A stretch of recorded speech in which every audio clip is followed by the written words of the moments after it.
Bismillahir Rahmanir Rahim. In Alhamdulillah, wassalatu wassalamu ala Rasulillah. To proceed, brothers and sisters and friends, Assalamu alaikum wa rahmatullahi wa barakatuh.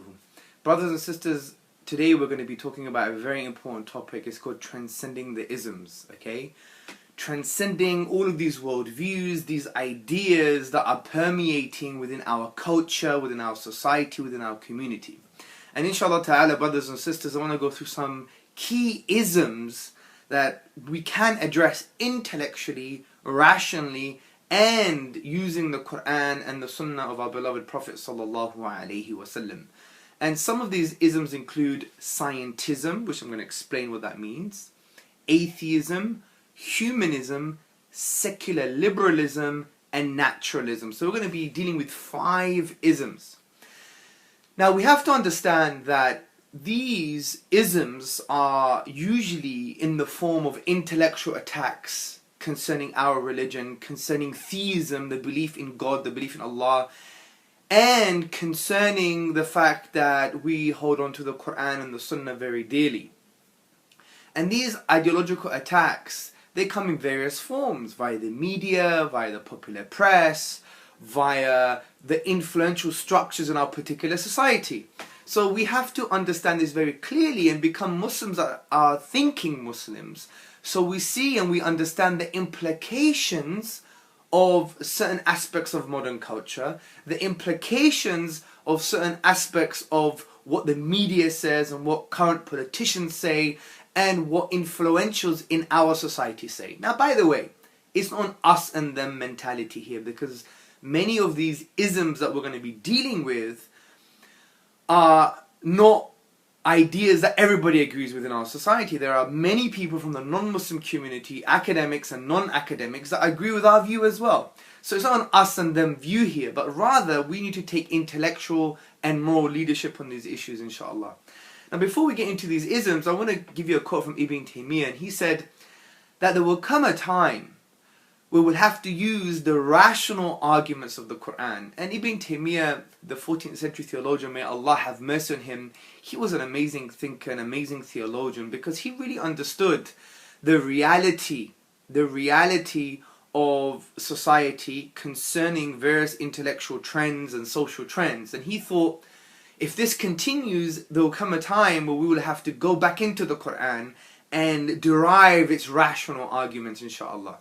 Hence, Sufyan al-Thawri, one of the famous scholars of Islam, may Allah have mercy on him, he said, or rather he used to recite these lines of poetry. He used to say, when a man is used to contemplation, he will learn a lesson from everything. Now what does this really mean? This means that we need to revive this neglected ibadah, this neglected worship in Islam, which is reflection, pondering and thinking. Because it is through thinking that we are able to deal with these isms. Following on from this, no matter what the challenges, brothers and sisters, we can address these issues, because all knowledge is implied in the Quran. As Al-Ghazali, the 11th century theologian and philosopher, if you like, he said that all knowledge is implied in the signs and indications of the Quran. So let's deal with these isms and schisms, if you like. The first one is going to be scientism. Now what does scientism actually mean? Scientism basically is the view that the scientific method is the only method to render truth claims about world and reality. In other words, science and its method is the only way to come to truth. It's the only way to derive truth. It's the only way to form conclusions about the world and reality, man, life and the universe. Now, this is not true. And we're going to give some reasons. But before I do that, we have to understand we're not rejecting science here. What we're doing is we're understanding science in its correct place. We're understanding what science is and what its scope is. But there are a few people, not academics by the way, because they understand that scientism is incoherent, but rather the popularizers like Richard Dawkins or Professor Lawrence Krauss, or we have other popularizers in the media, on the web, what I would like to call the newer atheists, apologizers, if you like, yeah? They come across with this narrative, they assume this narrative that science is the only way to form conclusions about life and the universe and truth. But this is not true for the following reasons. Number one, scientism is self-defeating because it claims that the scientific method is the only method to form conclusions about truth and about life. But that statement itself cannot be proven scientifically. So it's self-defeating. It's like shooting yourself in the foot. Because the statement, science is the only way to form conclusions about reality and about truth, cannot be proven by science. It's a metaphysical claim. It's an assumption. It's a philosophical presupposition. It's a philosophical axiom, if you like, which means a self-evident truth. And it can't be justified using the scientific method. So the irony is that the thing that it's implying can't even prove its own statement. So it's saying science is the only method to form conclusions about truth. Science is the only way to truth. Okay, well, if that's the case, can science prove that statement, which says science is the only way to truth? No, it can't. So it's self-defeating. Secondly, scientism cannot prove necessary truths like mathematics and logic. In actual fact, you need mathematics and logic before you have science. So for science to say, or scientism to say, you know, science is the only way to form truth about things. Okay, well, can science prove mathematical truths? Can science prove logical truths like 1 + 1 = 2? Now you may say, well, that's directly from experience. No, it's not. Let me give you an example. What is 1 fufula plus 1 fufula? It's 2 fufulas. Now you haven't had any empirical sensory observation of a fufula. You don't even know if a fufula exists. But you know 1 of something plus 1 of something is going to be 2 of that thing. This is a logical necessary structure in your brain.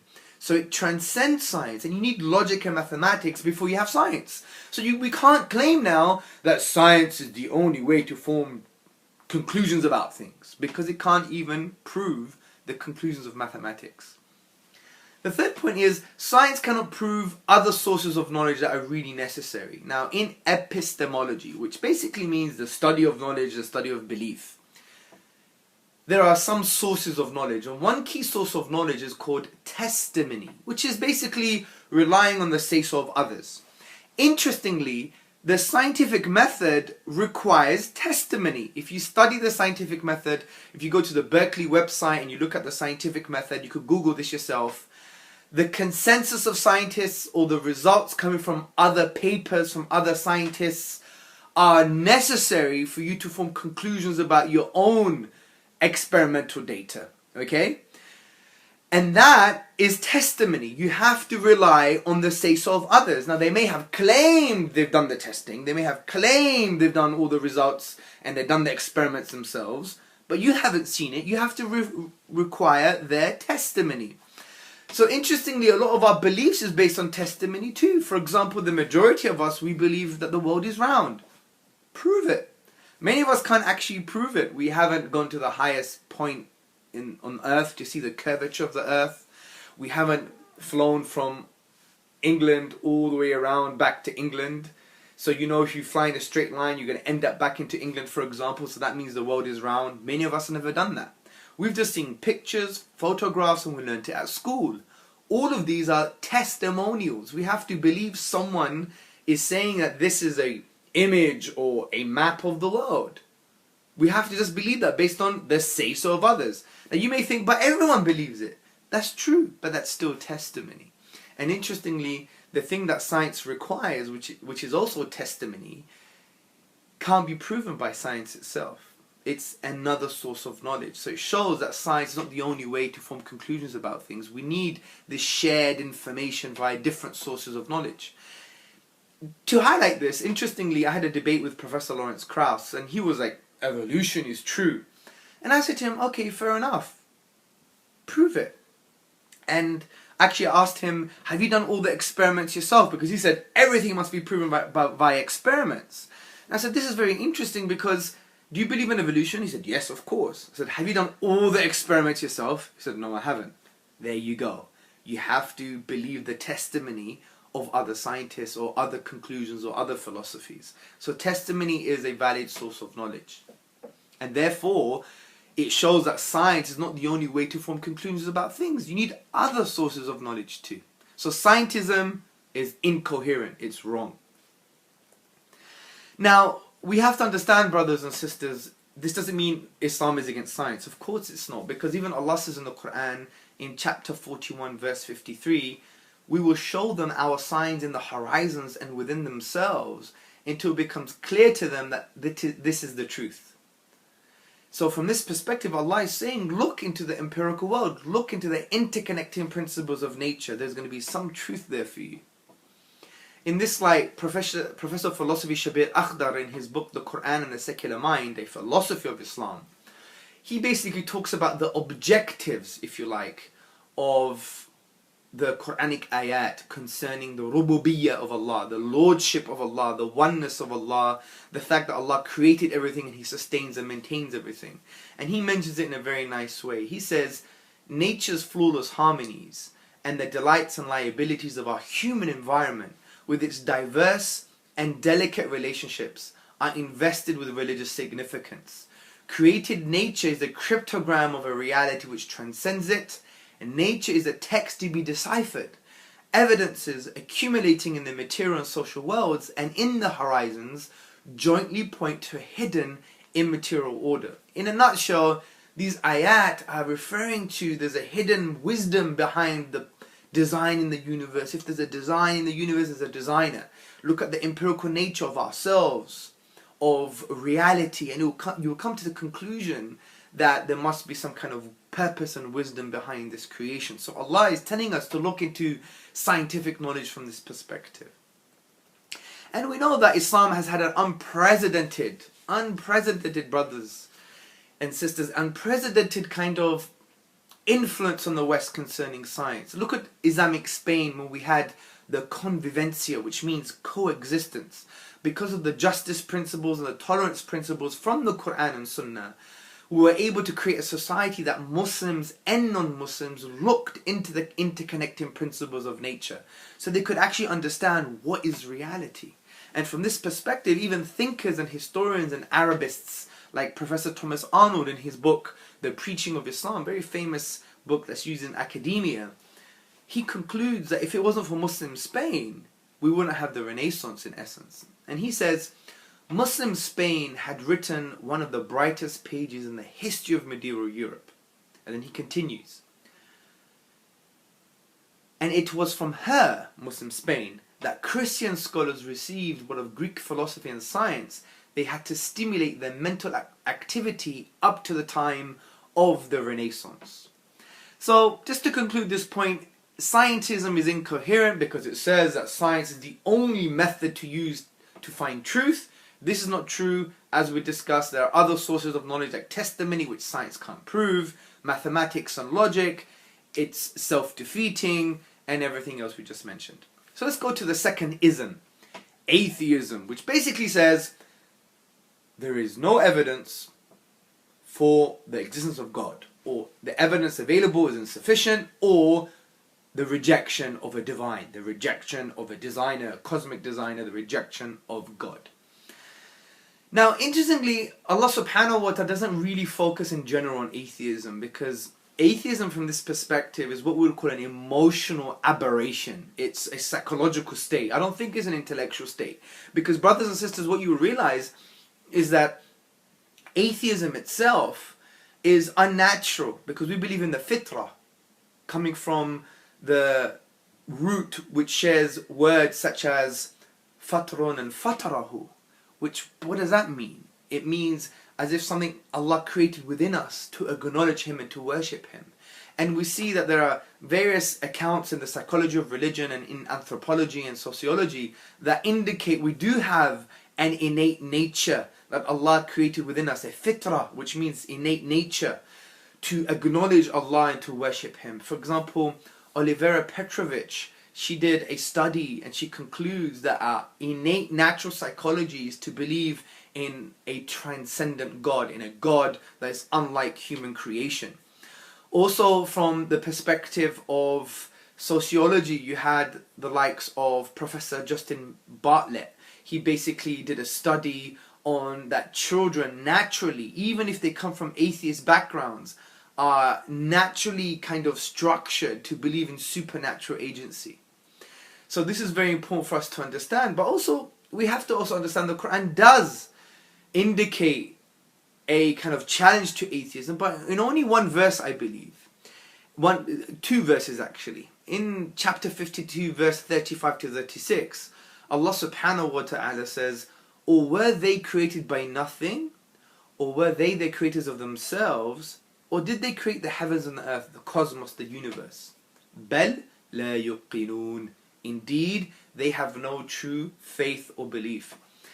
Now, interestingly, we know these verses refer to the human creation, but many of the ulama, the mufassirun, those who explain the Quran for us, they discussed and said this actually means anything that was created, because Allah used the word khuliqu, khuliqu. Now, khuliqu from a classical Arabic perspective means something that emerged, something that wasn't always there, something that came into being, something that was started. And that's why Ibn Taymiyyah, the 14th century theologian, he said, so whatever is besides Allah, it is all makhluq, created, originated, muhdath, coming to be after not existing, preceding by its own existence, by its own non-existence. So basically Ibn Taymiyyah is saying everything apart from Allah had a beginning, it wasn't always there. So if we apply these verses properly and we understand them, we will understand or come to the conclusion Allah is giving us four logical possibilities. Four logical possibilities on how anything came into existence, which includes the whole universe. And these are the four logical possibilities. Number one, it was created from nothing. Number two, it created itself. Number three, it was created by something else that was created. Or number four, it was created by something uncreated. Now, could the universe be created from nothing? Well, what do we mean by nothing here? What we mean, brothers and sisters, is the absence of something or the absence of that thing. So the universe wasn't there. So could it come into existence just via or from nothing? Of course not, because we could even establish this mathematically. 0 plus 0 plus 0 is equal to 0. Exactly. So when you have nothing plus nothing plus nothing, you're always going to have nothing. And that's why P.J. Zwart, in his publication About Time, he says, if there is anything we can find inconceivable, is that something could arise from nothing. Now you may have some atheists who say, popularizers, not academics, they'll say, what about the quantum vacuum? Things pop into existence by nothing. Now, brothers and sisters, the quantum vacuum is basically, just imagine I had a big hoover, like a cosmic hoover, and I sucked away all particles in the universe and all radiation. What you'd have left is the quantum vacuum. And they say that's nothing, but you have particles emerging from this nothing. That's not true, because the quantum vacuum is still something. It's something physical. It's a sea of fluctuating energy. Go to any thinker, any cosmologist, any physicist, they will never claim that the quantum vacuum is the absence of something. It's still something. So that contention is not very valid. So we know the universe couldn't come from nothing. What's the next one? Could the universe create itself? Well, this doesn't make sense either, because that means that the universe was in existence and not in existence at the same time. Because for the universe to create itself, it means it once wasn't there and then became there, because it means it was created. But to create itself would require us to believe that it was there before it was there for it to be there. Confused? Exactly. Let me make it easier for you. Could your mother give birth to herself? Exactly, your mother couldn't give birth to herself. It's just an impossibility. So the universe couldn't create itself at all. Now the next option is, could the universe be created by something else created? People may agree, because even in our tradition in Islam, we believe there was something before the universe for the universe to be created. As Allah and the prophetic traditions, the ahadith, they mentioned smoke. There was this type of smoke, and then the whole cosmos was created. So someone may argue, well, maybe the universe was created by something else created. Maybe. But is that an ultimate explanation? Of course not. Let me explain why. Because if ultimately the universe was created by something else that was created, maybe smoke or whatever you want to call it, then what created that? And if you argue, well, something else created, then what created that? Then you may argue, well, something else that was also created. Well, then what created that? If that goes on forever, you would never have the universe in the first place. Let me give you another example. Say this universe that we live in today, this cosmos, this universe is called Universe 1. And Universe 1 was as a result of Universe 2. And Universe 2 was as a result of Universe 3. And Universe 3 was as a result of Universe 4. And Universe 4 was as a result of Universe 5. And that goes on forever. Would we ever have Universe 1? No. Let me give you another example. Say I'm a sniper and I want to shoot something. I want to shoot the wall. And before I could shoot the wall, I have to ask permission from the sniper behind me. But if that sniper also has to ask permission, and that permission goes on forever, am I ever going to shoot? Of course not. So the point here, brothers and sisters, is that we couldn't say that the universe ultimately was created by something else that was created. Because if that goes on forever, then we wouldn't have the universe in the first place. Because I like to make a joke out of it sometimes and say, well, if this universe was ultimately created by something else that was created, then what created the created thing that created the universe? And what created the created thing that created the created thing that created the created thing that created the universe? Hold on a second, and what created the created thing that created the thing that created the thing that created the thing that created the thing that created the universe? And if that goes on forever, you'll never have a universe in the first place. That's why the Islamic thinker and philosopher, if you like, Dr. Jafar Idris, he summarizes this point and he says, there will be no series of actual causes, but only a series of non-existence. The fact, however, is that existence are around us. Therefore, the ultimate cause must be something other than temporal causes. Meaning, if the universe was created, which we know it came into existence, it was created. Therefore, it couldn't have been created by something else created, because we know it's absurd. We will never have the universe in the first place. Therefore, there must be something uncreated. And this leads us to the final logical possibility. There must be something uncreated. And that's why Allah says in the Quran, قُلْ هُوَ اللَّهُ أَحَدٌ. Allah is uniquely one. Allahu Samad. لَمْ يَلِدْ وَلَمْ يُولَدْ وَلَمْ يَكُنْ لَهُ كُفُوًا أَحَدٌ. Say, Allah is uniquely one. He is self-subsisting, eternal. He begets not, nor was He begotten. There is nothing like unto Him. Interestingly, on this point, brothers and sisters, we have the philosopher Abraham Varghese in the book There Is a God, written by Antony Flew. He says something very interesting. He says, now clearly, theists and atheists can agree on one thing. So people who believe in God and people who don't believe in God do agree on one thing. If anything at all exists, there must be something preceding it that always existed. How did this eternally existing reality come to be? The answer, it never came to be. It was always there. It always existed. Take your pick, God or the universe. But since the universe was created, we know it began, therefore it must be God. Now some people may argue, well, this all assumes that the universe began. Well, yeah, of course it assumes the universe began, because it's well known now. We don't live in the 1940s anymore. We don't believe in the steady state theory that the universe had no beginning, no end. Time is equal to 0. The universe emerged. Many people call this the Big Bang, but whatever you call it, the point is there is a mathematical, philosophical and scientific consensus that the universe wasn't always here. So therefore, we can still apply these 4 logical principles. Let me summarize them for you. Since the universe began, we can explain it in the following way. It came from nothing. It created itself. It was created by something else created, or it was created by something uncreated. We know it couldn't come from nothing, as we discussed. We know it couldn't be created by itself, as we discussed. We know it couldn't be created by something else that was created. Therefore, it was created by something uncreated. And this makes sense of God, of Allah subhanahu wa ta'ala. Because this uncreated creator, brothers and sisters, He must be eternal, because He's uncreated. If He's uncreated, He's always there, eternal. He must be transcendent. What does that mean? Basically, we're saying لَيْسَ كَمِثْلِهِ شَيْءٍ, as the Quran says. There is nothing like unto him. Transcendent means, as Ibn Taymiyyah explained, that creation must be distinct and disjoined from the creator.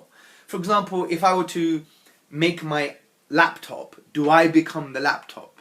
If I were to make this wall, do I become the wall? Of course not. I am distinct and disjoined from the wall. Similarly, Allah created the universe. He is not in the universe. He is distinct and disjoined from the universe. Also, Allah must be powerful. There are, I believe, 10 to the power 40 or 10 to the power of 80, which is 10 with 80 zeros, atoms in this universe.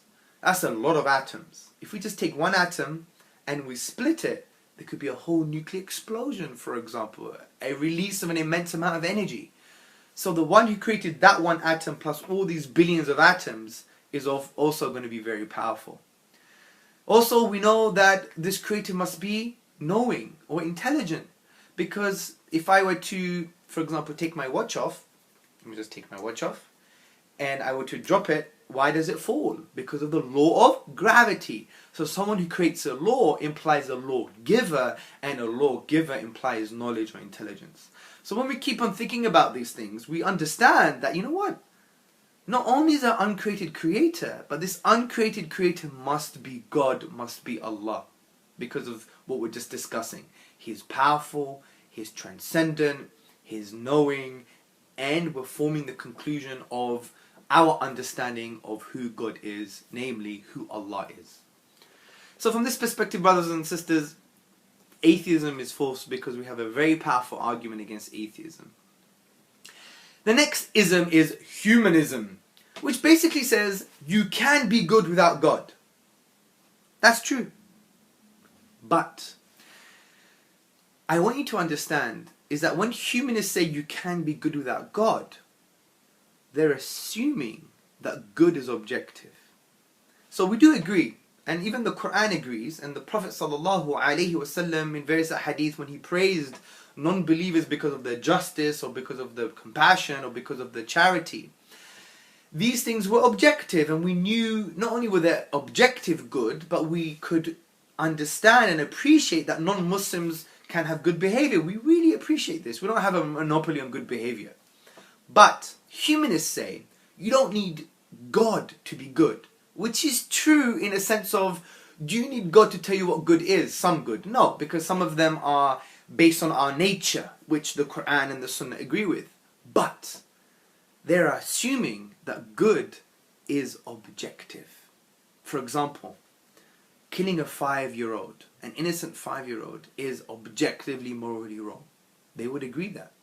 They're not saying it's subject to their own opinions, to their own minds, or to their own feelings. They would even say, even if the whole world were to come together and say it's okay to kill a 5-year-old, they would still say no, it's still objectively wrong. That position, brothers and sisters, requires God's existence. So humanism fails because they want to deny God and say you can live a good life without God, which may be true. But if you believe and you have that conviction, that sense of ought, that we know something ought to be, that itself requires God. So it's a self-defeating worldview. You can be good without God. Well, maybe, but you can't have good without God. And that's the point. And that's why Professor of Theology and Ethics Ian Markham, he writes, embedded in the word ought, like something ought to be, a moral sense, is the sense of a moral fact transcending our life and world. The underlying character of moral language implies something universal and external. So what we're trying to say here is, brothers and sisters, that you can only have objective good if God exists. So you may be good without believing in God, like you may have some good behavior, and you may, for example, find what good is without God, but you can never have good without God. You can never have good in an objective sense. And the humanist and humanism assumes that good is objective. If it's objective, then it means God must exist. Now why? Because God is the only idea, the only concept that transcends our subjectivity. Because we all differ. Because we all have our own sense of personal kind of opinions, whether it's based on feeling or based on our own subjective internal brain experience. And this is why Professor Ian Markham, he says, God explains the mysterious ought pressing down our lives. And God explains the universal nature of the moral claim as God is outside of the world. And God the Creator can both be external and make universal commands. So in a way, God is the only kind of objective reference point. He transcends human ikhtilaf, human differences. So from this perspective, brothers and sisters, God is the only basis, the only foundation to ensure that morals are objective. And if you don't have God, what's left? Well, some people claim you have biology and you have social consensus or social pressure. And they say, therefore, you can have objective morals. No, you can't. Because let's take biology first as an example. Look what Charles Darwin said in the 19th century. He gave a very interesting example. And he said, if men, human beings, were reared under precisely the same conditions as the hive bees, there can hardly be a doubt that our unmarried females would, like the worker bees, think it a sacred duty to kill their brothers, and mothers would strive to kill their fertile daughters, and no one would think of interfering. That's if we were reared just like the hive bees. Now you could even think, well, if we were reared according to the same biological conditions as the nurse shark, well, therefore we would think it's okay to rape women, because the nurse shark wrestles and basically shoves its mate, which is tantamount to rape. It is no wonder Bentham, he basically said that human rights from a Darwinian perspective is nonsense on stilts. It's just elevated nonsense. Because it's true. Because biology renders morals meaningless. It's just a reaction. It's just a response to certain conditions. And they don't have any ultimate objective meaning. Like morals have evolved like our unwanted hair, nose hair, or our teeth. And that's why philosopher of science Michael Rules, he explains this well. And he says, morality is a biological adaptation no less than our hands, feet and teeth. Considered as a rationally justifiable set of claims about an objective something, ethics or morals is illusory. I appreciate that when somebody says love thy neighbor as thyself, they think they're referring above and beyond themselves. Nevertheless, such reference is truly without foundation. Morality is just an aid to survival and reproduction. Now, some people claim, what about natural selection? Natural selection formulates the basis for objective morals. No, it doesn't. All natural selection does, as the moral philosopher Philip Kitcher says, is that it allows you the capacity to formulate ethical rules. It doesn't give you a foundation for objective ethical rules. So we know biology can't be a basis for objective morals. What about human consensus? That we come together as human beings and we agree on something that makes it objective. No, that's not true. Because human society is based on what? One subjective individual plus another subjective individual plus another subjective individual plus another subjective individual. So you have all of these subjective individuals. So subjective individuals plus more subjective individuals, you're going to have just more subjective individuals. It cannot form an objective basis. So social pressure or people coming together to form conclusions about things, especially moral things or moral realities, can never be objective because it's based on human subjectivity. And if we were even to claim that society can provide a foundation for objective morals, then there'll be some problems, because we will have to say that what happened in Nazi Germany in the 1940s was a good thing, because they came together as a German society to say it's morally okay to kill 6 million Jews. But we know that's wrong. But to claim that your source and foundation for objective morals is society would mean you can't disagree with what happened in Nazi Germany. So from this perspective, brothers and sisters, we see that God is the only foundation for objective morals. As He created the whole universe, He knows us better than we know ourselves. His commands come from His good nature. And therefore what He commands is good because He is good. And He defines what good is. Because that's His nature by definition, as Allah is Al-Qudus, the holy, the perfect. I think it's the third or fourth now, ism is called secular liberalism, brothers and sisters. Now, secular liberalism is basically the separation of culture and politics from religion, with the emphasis on individual rights. Now, this doesn't mean we don't believe in individual rights. Of course we do. But let me just discuss this for you. We have to understand that Islamic tradition balances individual rights with social rights, because we believe society also affects individuals and individuals affect society. And we also believe that you can't divorce politics away from Allah, because Allah knows us better than we know ourselves. So this, in a summary, is secular liberalism, the divorcing of God from politics and emphasizing just on individual rights, not social rights as well. And we have to understand that this whole secular liberalism philosophy, brothers and sisters, actually came from a particular problem in Europe. It never came from a problem around the world. It was just specific to Europe. Because what happened was, you had the Catholic Church in the Middle Ages. They used to use the forceful arm of the state to prevent any thinking that was against its own doctrine. So it basically oppressed people. And that created or facilitated the likes of Martin Luther, who was the reformist, the Protestant reformist, if you like. He wrote a thesis attacking the Catholic tradition, and he pegged it on a church door in Wittenberg, attacking the Catholic Church, the Catholic tradition. And that facilitated a huge kind of emotional, intellectual environment, coupled with trade laws and all these funny things that are happening in Europe. That you had the 80-year wars, the religious wars, the 30-year wars, the massacre on St. Bartholomew's Day. I mean, Europe suffered a lot because of religion. And therefore, they had to emerge with this doctrine, which was liberalism or liberal secularism. Because they said, fine, God is not making sense. He can't deal with our society because we're killing each other. So everything has to be very personal and very individual. So let's focus on individual rights outside of religion. So this whole secular liberalism came from a particular product, which was the European history. Now, what some secular liberals do, they say everyone must share this worldview and political framework. No. Why? Because you're just assuming that everyone has the same shared European experience. But when we look at the Islamic history, there was an amazing harmony, generally speaking, by the way. Not that our history is perfect, but generally speaking, there was an amazing harmony between the people in power and the scientists and the thinkers. And there was this amazing harmony. So we didn't have the same problems that Europe faced. So we have to understand it from that perspective.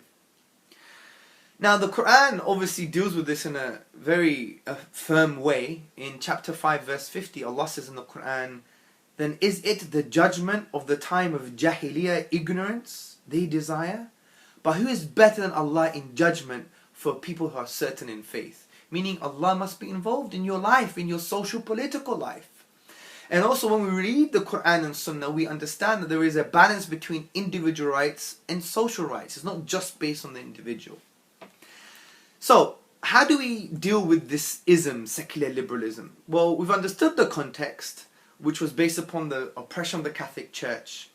And then the thinkers like Hugo Grotius, Thomas Hobbes, John Locke and Samuel Pufendorf, they had to create a doctrine, a philosophical doctrine, which was therefore to emerge as secular liberalism, which was to say God therefore is away, we must divorce him away from society, it's just about an individual thing, not about politics.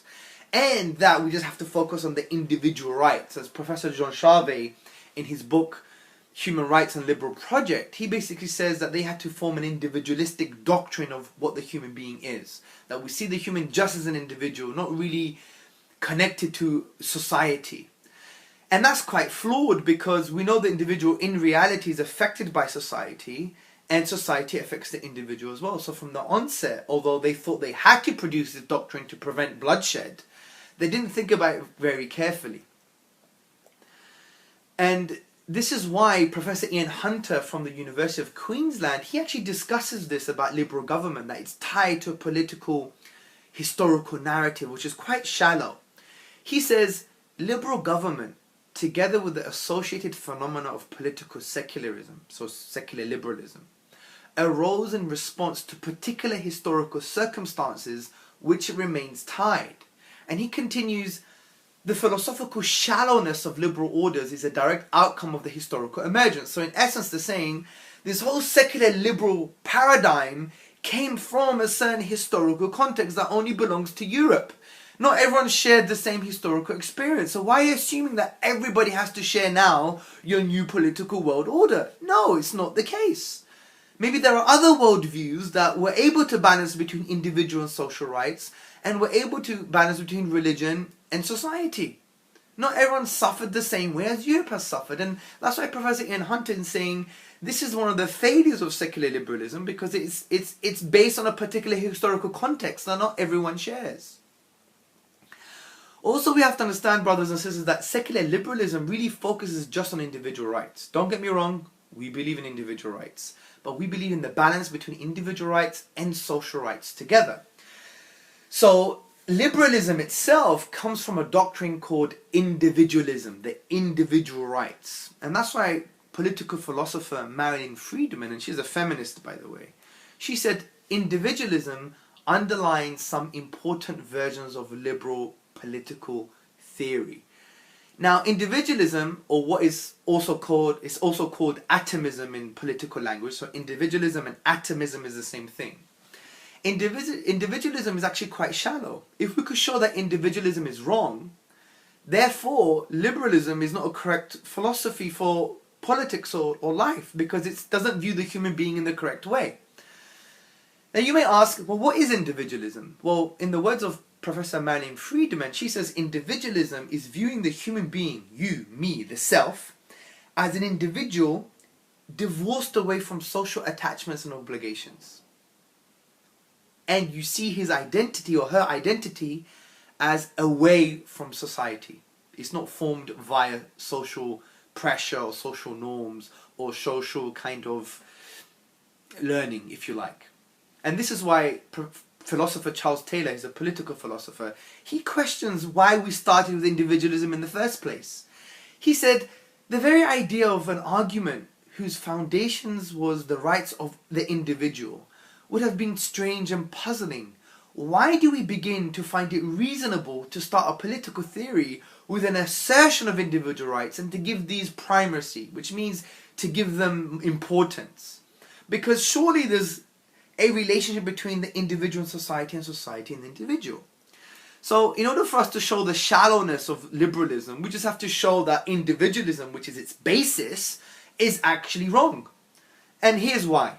Number one, when you look at social psychology, brothers and sisters, you see that our development of individuality or of ourselves is not just based on what they used to call the independent constructor. If you study developmental psychology, you see that it's not just based upon just the way, just me. I learn by myself as an individual constructor, an independent constructor.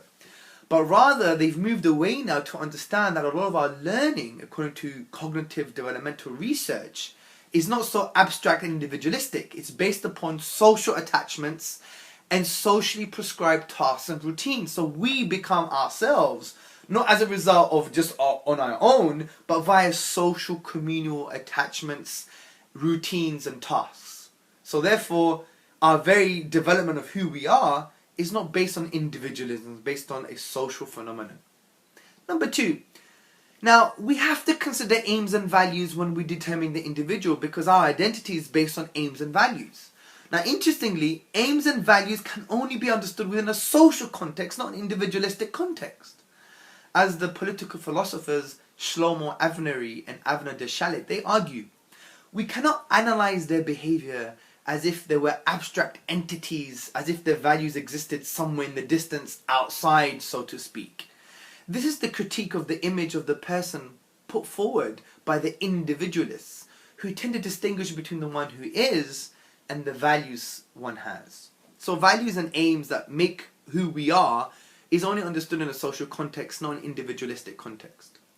Also, brothers and sisters, we have to understand that there are dynamic links between me, you, and the rest of society. And we affect each other. Society affects us, and we affect society.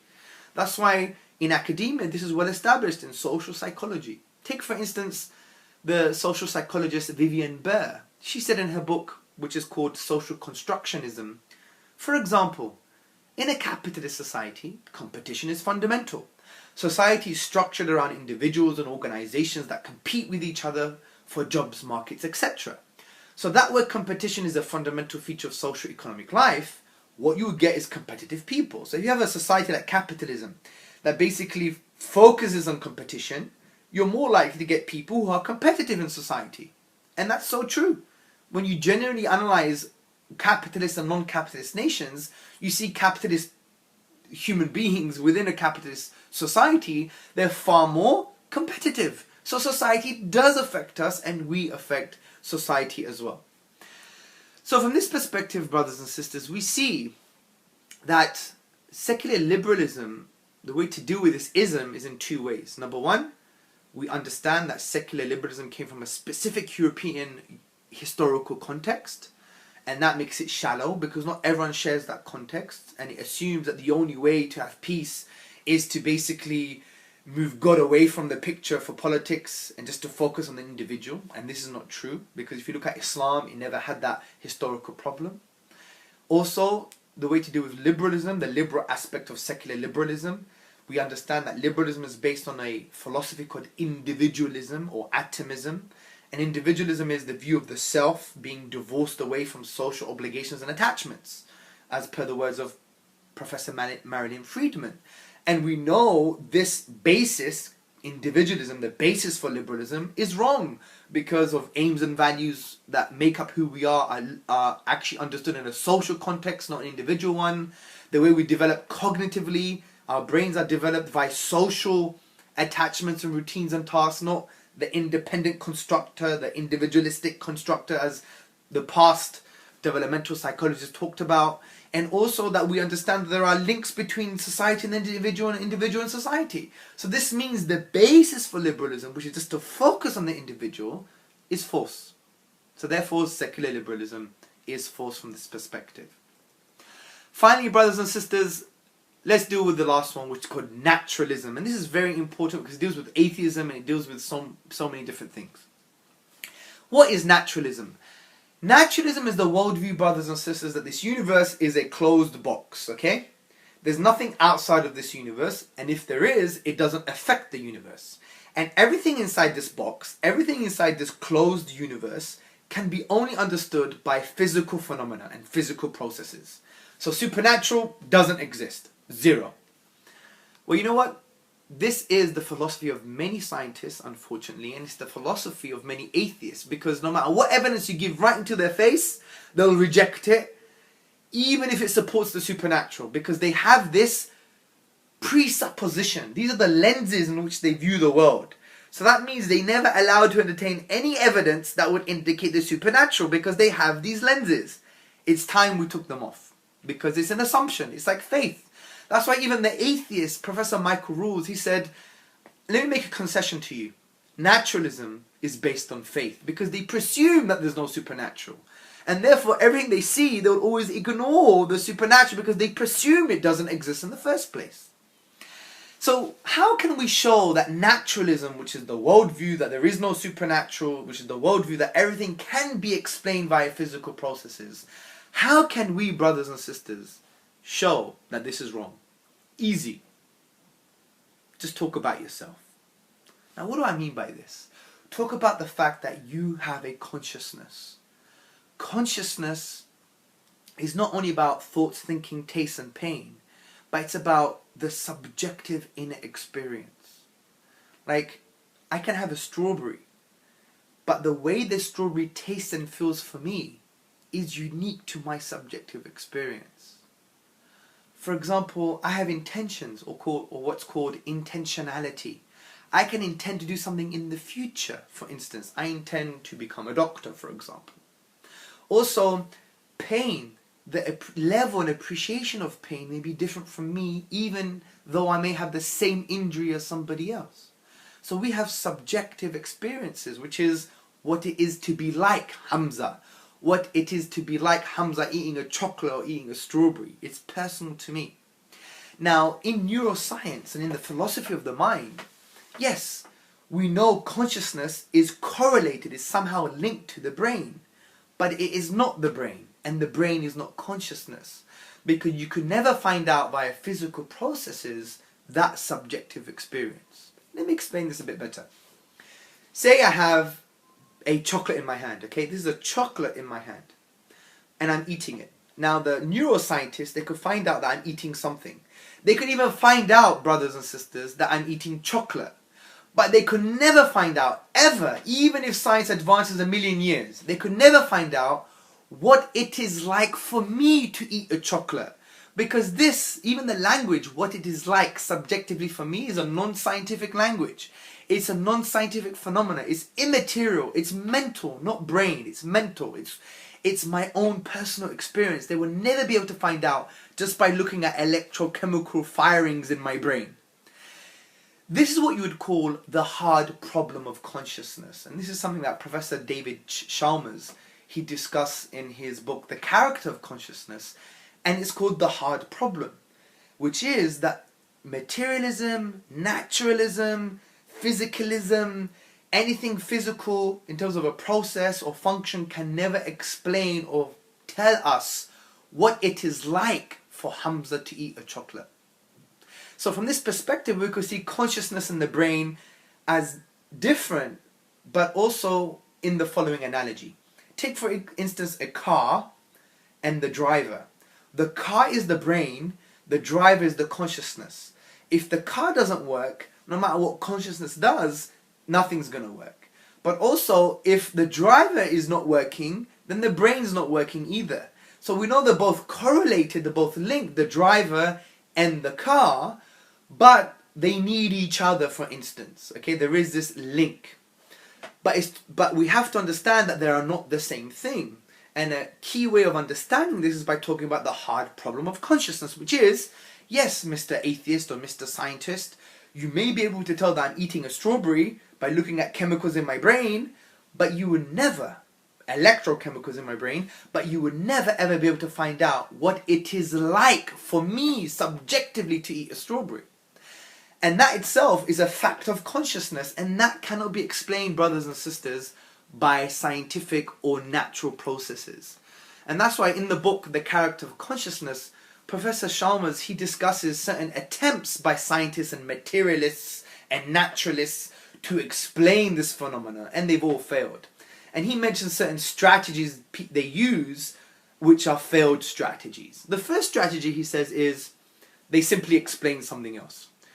The naturalistic researchers and materialistic researchers, they basically say the hard problem of consciousness, which is what it is to be like, cannot be explained scientifically, so we just ignore it or we deny it. For example,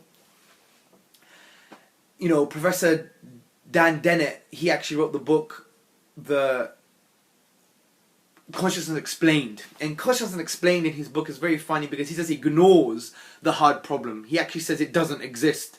Meaning that he's saying that we don't have subjective experiences, which is obviously false because we know we do have subjective experiences. So it's no wonder that many philosophers called his book, not that it should be called Consciousness Explained, but it should be called Consciousness Explained Away. The other strategy, brothers and sisters, is to claim that subjective experience is explained by understanding the physical processes in our brain. But this is not true, because how can any electrochemical activity, how can that tell us what it is like for me to eat a strawberry? This is impossible. Also, they won't be able to answer the following question, which is, how do these processes bring about subjective experience? How can just pieces of matter put together produce a subjective conscious experience? The other strategy, brothers and sisters, is that they try and explain the structure of experience. But this doesn't tell us anything, because it doesn't tell us why there should be experience in the first place and how subjective experiences emerged, and how can we assess what these subjective experiences are in the first place. So from this perspective, science and materialism and naturalism can never ever tell us or give us the solution to the hard problem of consciousness. Yes, it can tell us that we're having thoughts, that we may be having pain, that we may be dreaming, but it could never tell us what it is like for me to dream, and it could never tell us what it is like for me to eat a chocolate, or what my level of pain actually is for me subjectively. Science and physical constructs can never tell us these things. what it is like to be me, what it is like for me to eat a chocolate, what it is like for me to tolerate pain, what it is like for me to dream. This likeness, what it is to be about, can never be explained physically, as we discussed. And that's why even materialist, naturalist, neuroscientists like Christoph Koch, he says the following. Well, let's first forget about the real difficult aspects like subjective feelings, because they may not have a scientific solution. Also, neurophysiologist John C. Eccles, he said, I maintain that the human mystery is incredibly demeaned by scientific reductionism, meaning everything could be reduced to physical process. And that's true, because to claim that everything can be reduced to physical parts and processes means that you're going to deny your own subjective experiences, which you can't because they're a fact. So just to end this point, we see that naturalism fails as a worldview because it says everything can be explained via physical processes. But we know this is not true because of consciousness, because the hard problem of consciousness, which is what it is to be like Hamza, what it is to be like Hamza eating a chocolate. What is it like for Hamza to eat a chocolate? What is it like for Hamza to dream? What is it like for Hamza to tolerate pain? This subjective experience can never be explained by physical processes, as we just discussed. Therefore, naturalism fails, because naturalism is the worldview that everything can be explained by physical processes, but it can't even explain the hard problem of consciousness, as we discussed. It is no wonder that analytical philosopher J.P. Moreland, in his essay, The Argument from Consciousness, he expresses similar views. He said, the truth is that naturalism has no plausible way to explain the appearance of emergent mental properties in the cosmos, meaning how consciousness arose, how the subjective experience can be explained. And he quotes Ned Block, and he basically says that Ned Block confesses that we have no idea how consciousness could have emerged from non-conscious matter. And Ned Block says, we have nothing, zilch, worthy of being called a research program. Researchers are stumped. So let's just summarize, brothers and sisters. What we discussed today is a very lengthy lecture, but inshallah you should get a personal recording of this so you can study this further for yourself, because these are the challenges that we face as Muslim youth and as Muslims who want to become thinkers in this Western society, to essentially want peace and justice and harmony for the whole world. This is what we want: peace, justice and compassion for everybody. So we discussed scientism, atheism, humanism, secular liberalism and naturalism. Scientism was wrong because scientism says that science is the only way to form conclusions about truth and things. That's not true, because you have logic, mathematics, testimony, the say-so of others, which are all essential for our learning. Atheism is wrong because the universe began, it couldn't come from nothing, couldn't create itself, couldn't be created by something else created, must have been created by something uncreated. Humanism is wrong because it does claim that you can be good without God, which may be true, but they assume that good is objective, and if good is objective, then it requires God's existence, because God is the only basis for objective morals. Secular liberalism claims that you can't have God in politics, and that the individual is based on, rather, society, and the way we see the human being must be based on individualism, seeing the individual self as divorced away from social obligations and attachments. Again, that's wrong. Secularism came from a specific historical product in European history where religion, the Catholic Church, was oppressing the masses. That never happened in Islam. And also liberalism, which is based on individualism, sees the self as just an individual away from social attachments and obligations. We know that's not true, because individualism is wrong, because of the mere fact that when you look at developmental psychology, you see that we have cognitive development based on social obligations and social tasks and social routines. We see that in social psychology there is a link between society and the individual, and individual and society. We have to understand that aims and values who make up who we are cannot be understood just in an individualistic context. Aims and values must be understood in a social context.